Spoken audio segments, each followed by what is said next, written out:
What if Andy never met Red in the Shawshank Redemption?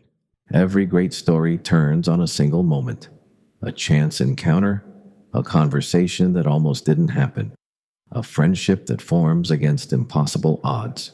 Remove that moment, and the entire narrative collapses like a house built on sand. In the Shawshank Redemption, that moment occurs in the prison yard when Andy Dufresne approaches Ellis Boyd Redding with a simple request. "Can you get me a rock hammer?" Red says yes. That single word sets in motion a friendship that will save two lives and create one of cinema's most powerful stories about hope, redemption, and human connection. But what if Red had said no? What if Andy had approached someone else, or no one at all? What if these two men, destined to become brothers, had remained strangers separated by 20 feet of concrete yard and an unbridgeable gulf of isolation? The answer isn't just different, it's devastating. Because without Red, Andy Dufresne doesn't escape Shawshank. He doesn't make it to Zihuatanejo. He doesn't expose Norton's corruption or reclaim his freedom. Without Red, Andy dies inside those walls. Maybe not immediately, but slowly, inevitably, crushed under the weight of a place designed to destroy men. And Red? Without Andy, Red follows Brooks Hatlin's path straight to its tragic conclusion. Institutionalized beyond saving, incapable of living in a world that moved on without him. This isn't speculation. This is cause and effect, the domino chain of consequences that begins the moment Andy walks into Shawshank alone. To understand what Andy loses without Red, you first have to understand what Red gives him. Red isn't just Andy's friend. He's Andy's shield, his supplier, his connection to power, and his reason to keep fighting. Red's reputation inside Shawshank is currency. He's the man who can get things, which means he's the man people respect, fear, and need. That reputation creates a protective circle around anyone Red calls a friend. When Andy sits with Red and his crew, he's no longer isolated prey. He's under the umbrella of the prison's most connected inmate. The sisters, Boggs Diamond and his pack of predators, can still target Andy, but they have to calculate the cost. Hurt Red's friend, and you make an enemy of the man who controls the black market that makes prison life bearable. It's not perfect protection, but it's enough to keep Andy alive through those brutal early years. Red is also Andy's lifeline to the outside world, the man who can procure anything for the right price. A rock hammer. Rita Hayworth and Raquel Welch posters, a chess set carved from soapstone. Each item seems small, almost trivial, but the rock hammer becomes the tool that digs Andy's tunnel to freedom over 19 years. The posters conceal the growing hole in his cell wall, hiding his escape route in plain sight. The chess pieces give Andy something to focus on during endless nights, a puzzle to occupy his brilliant mind when hopelessness threatens to consume him. Without Red's connections, these items never enter Shawshank. Without these items, Andy has nothing. No plan, no hope, no way out. But Red's most valuable gift isn't contraband. It's access. The scene on the prison rooftop where Andy offers to help Captain Hadley with his inheritance taxes in exchange for beer for his fellow inmates only happens because Red is there. Red knows about the work detail.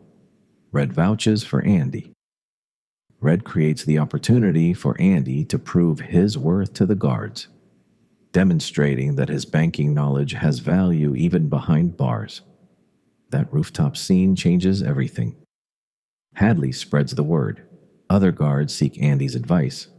Warden Norton takes notice of the educated inmate who can manage money and keep secrets.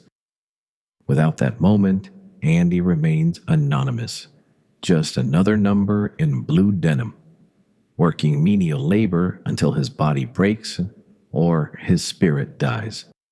And beneath all the practical benefits, Red gives Andy something prisons are designed to destroy: human connection. Their friendship is the emotional core of the film. Two men from completely different worlds finding common ground in shared suffering and mutual respect.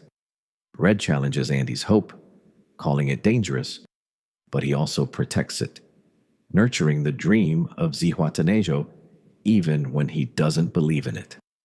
Andy gives Red something to live for beyond parole hearings and institutionalized routine.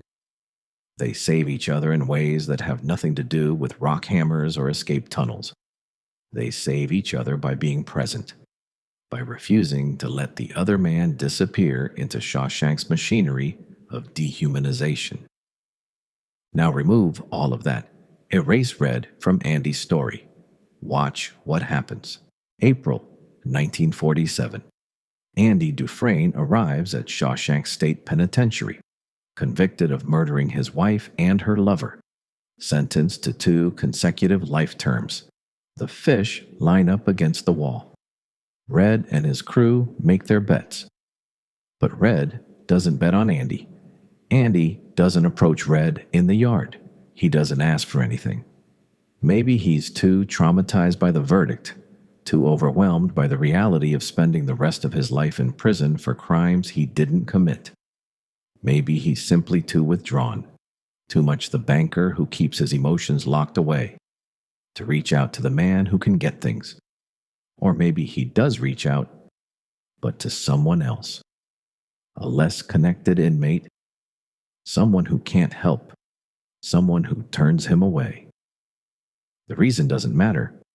The result is the same. Andy enters Shawshank alone, and he stays alone. The sisters notice him immediately. Fresh fish, educated, well-spoken, soft hands that have never thrown a punch. Boggs, Diamond smiles when he sees Andy, recognizing prey that won't fight back, won't cause trouble, won't have anyone to protect him. The assaults begin within weeks.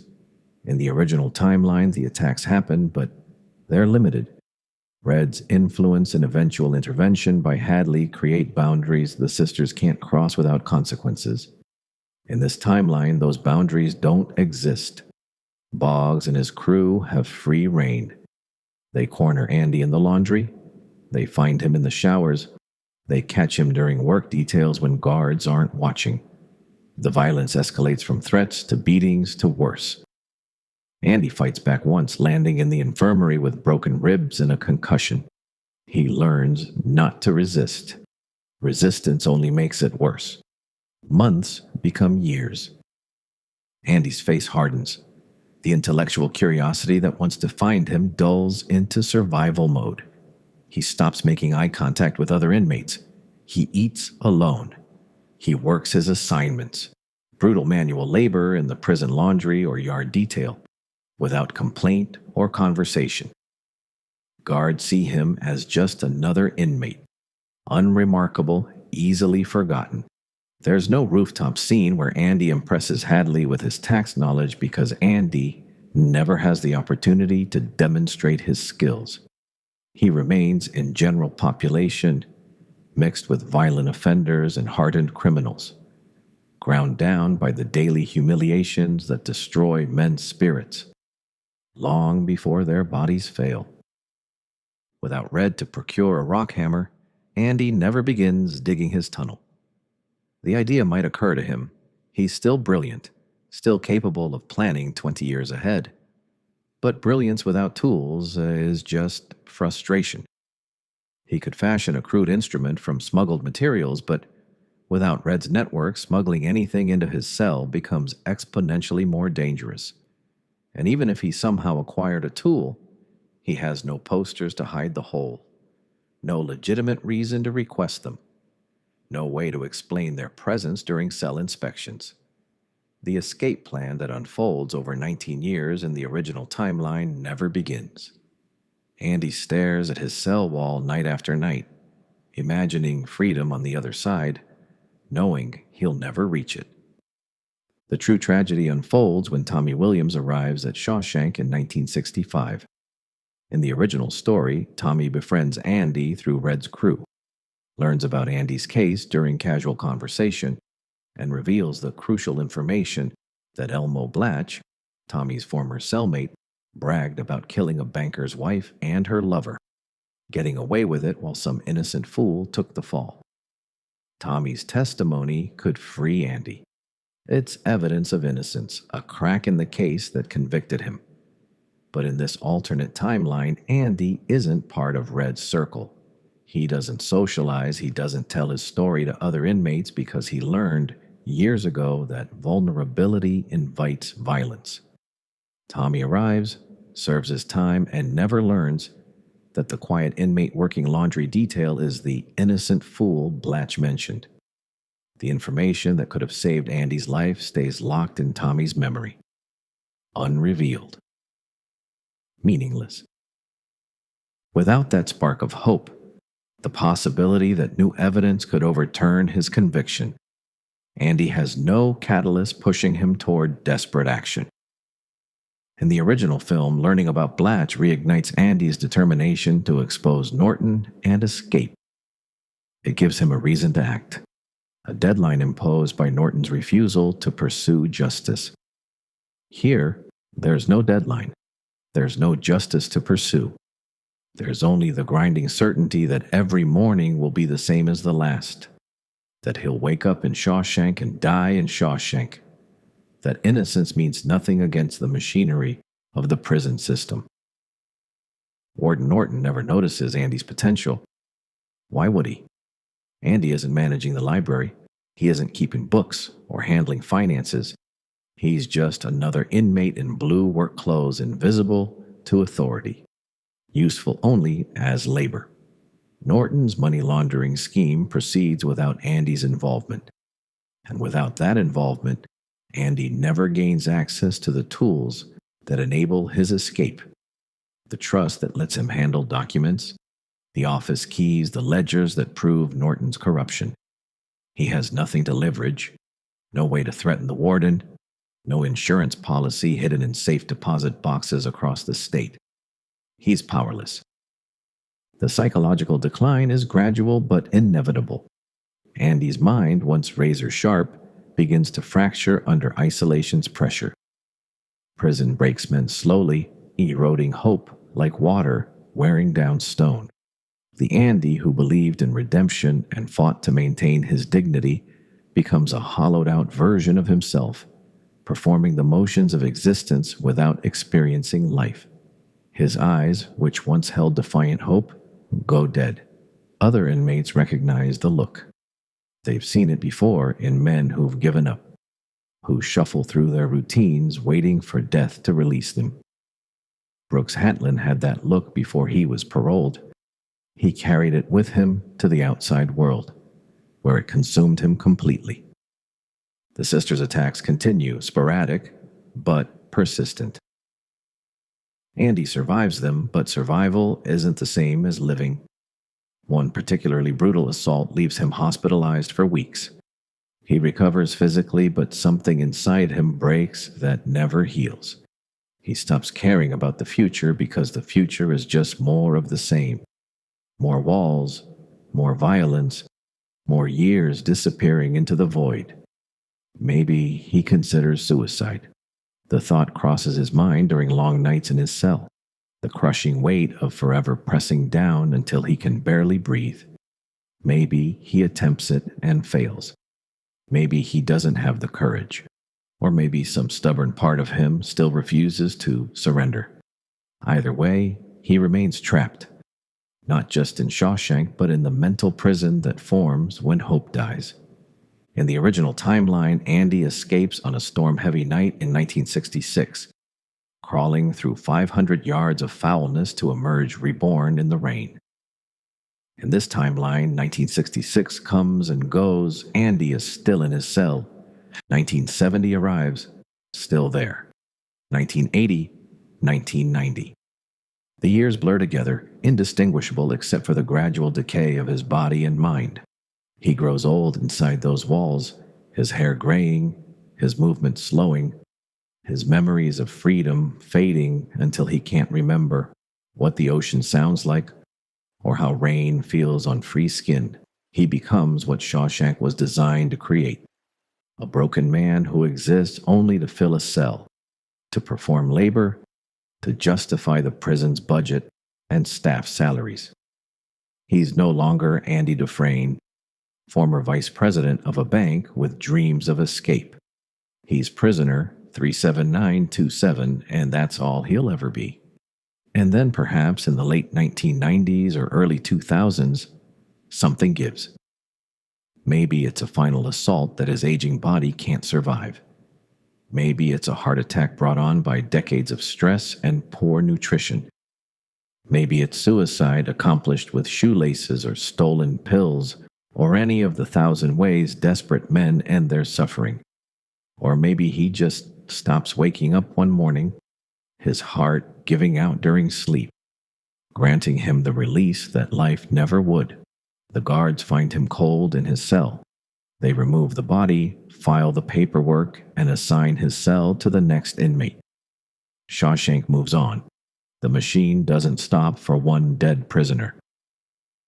Andy Dufresne, innocent of the crimes that condemned him, dies in prison without ever clearing his name, without ever seeing Zihuatanejo, without ever experiencing freedom again.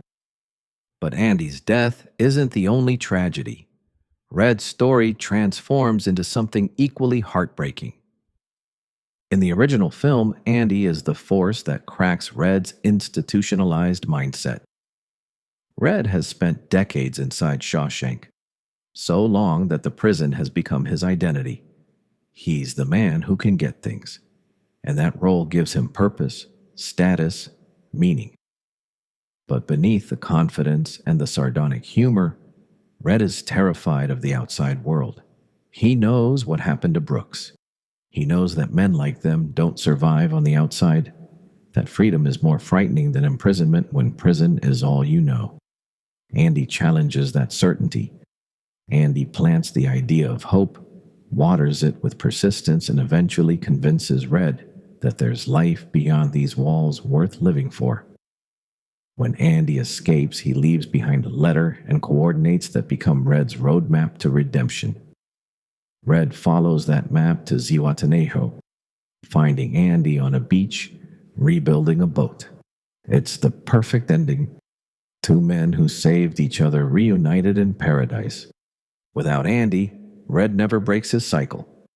He goes through his parole hearings with the same rehearsed answers, gets rejected for years, eventually gets approved when the board decides he's no longer a threat. He walks out of Shawshank an old man just like Brooks, carrying the same fear and the same certainty that he doesn't belong in this world anymore. He finds a job bagging groceries at a foodway. He sits alone every evening, staring at walls that feel too far apart, surrounded by silence that's too quiet, overwhelmed by choices he's not equipped to make. Should he buy the wheat bread or the white? Does it matter? Nothing matters. He's a ghost in a world that moved on without him. The walls close in, but they're invisible walls, psychological barriers more confining than the concrete ones he left behind. Red considers violating parole just to get sent back, but he knows that's pathetic, and the knowledge doesn't make the desire any less real. He thinks about Brooks constantly. Brooks carved his name into the beam at the halfway house, then hanged himself from it because he couldn't bear the crushing loneliness of freedom. Red understands that impulse now. He walks the same streets Brooks walked, stands in the same park, feels the same desperation. Maybe Red makes it a few years. Maybe he lasts longer than Brooks did, pushing through the motions of living without ever truly being alive. But eventually, the weight becomes too much. Without Andy's letter, without the promise of Zihuatanejo, without the hope that someone is waiting for him on a beach in Mexico, Red has no reason to keep fighting. One night, he doesn't come home from work. The halfway house manager finds him the next morning in the park. Empty pill bottles beside him, or maybe a rope, Or maybe he just walked into traffic because the pain of living exceeded his capacity to endure it. The newspapers don't cover his death. He's just another ex-con who couldn't adjust. Another statistic proving that the prison system destroys men even after they're released. Red dies alone, unmourned except perhaps by a few fellow inmates who hear the news and shake their heads, knowing it could have been them, knowing it probably will be them someday. This is what the Shawshank Redemption becomes without its central friendship. A story about the prison system's capacity to destroy human beings. About how hope dies when isolated men have no one to share it with. About how the lack of human connection makes surviving impossible, even when you're technically free. It's a story Brooks Hatlin already told us. A cautionary tale about institutionalization's permanent damage. The film's uplifting message, that hope is good, maybe the best of things and good things never die, transforms into its opposite. Hope dies when you're alone, and without hope, you die too. Every great story requires specific pieces to function. Characters, conflict, stakes, resolution. But the greatest stories also require connection, the thread that binds separate people into shared destiny. In The Shawshank Redemption, that thread is the friendship between Andy and Red. Two men who shouldn't have anything in common finding everything they need in each other. Remove that thread, and the entire tapestry unravels. Andy's brilliance becomes useless without Red's network. Red's connections become meaningless without Andy's hope. They need each other to survive, to grow, to become the men who walk away from Shawshank transformed rather than destroyed. The film asks us to believe that hope can survive anywhere, even in the darkest place designed to extinguish it. But it also shows us that hope requires nurturing, protection, and someone who believes in it even when you're too tired to believe yourself. We don't tell that story because we already know how it ends. We've seen it 1,000 times in men who enter prison and never leave, who walk out decades later but remain imprisoned forever, who discover too late that some cells have no walls but lock, tighter than steel.